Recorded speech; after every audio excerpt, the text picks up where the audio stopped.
Municipal commissioner Syed Jain Ali Shah Mominabad town ने कहा है कि हाई कोर्ट और सिंध के इलेक्शन कमीशन और डीआरओ की वाज़ेह हिदायत के बाद मोमिनाबाद टाउन की हदूद में इलेक्शन कमीशन के कोड ऑफ कंडक्ट की खिलाफ वर्जी जहाँ जारी थी, उसके लिए ऑपरेशन क्लीनअप जारी है और इसके लिए किसी किस्म की मुदाखलत भी बर्दाश्त नहीं की जाएगी, क्योंकि कानून नाफिज करने वाले इदारे भी ताउन कर रहे हैं।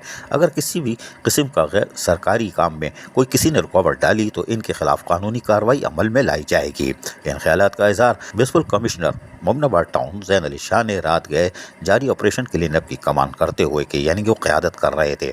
कदम बढ़ाओ जैन अली शाह, तुम्हारे साथ हैं। वो तो शुक्र है पत्थर नहीं आया, वरना सब पीछे वाले सब भाग चुके होते। खैर, उन्होंने मजीद कहा कि गुज़िश्ता रात औरंगी के मोमिनाबाद टाउन की मुश्तरका ऑपरेशन के दौरान हमने टाउन ऑफिस से बनारस के पुल तक तमाम बैनर, पोस्टर और झंडों को उतारा था और आज से ऑपरेशन के दौरान 4:45 बजे इमाम बारगाह से हज़ारा चौक से अटक पेट्रोल पंप तक, फ्रंटियर चौक से मोमिनाबाद मार्केट तक और मलिक चौक तक तमाम सियासी जमातों और आज़ाद उम्मीदवारों के जो कि इलेक्शन 8 फरवरी 2024 के इंतखाबात में हिस्सा ले रहे हैं, तमाम के बिला तफरीक बैनर, पोस्टर, बिलबोर्ड और तमाम मवाद को जो कि इलेक्शन कमीशन के कोड ऑफ कंडक्ट के खिलाफ था, उसको उतार लिया गया है और ये कार्रवाई जारी और सारी रहेगी। अजीज आरिफ, KBS बल्दियाती न्यूज़, कराची।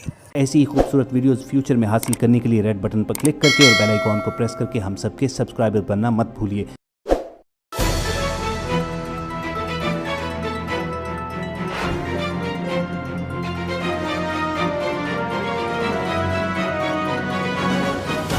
KBS बल्दियाती न्यूज़।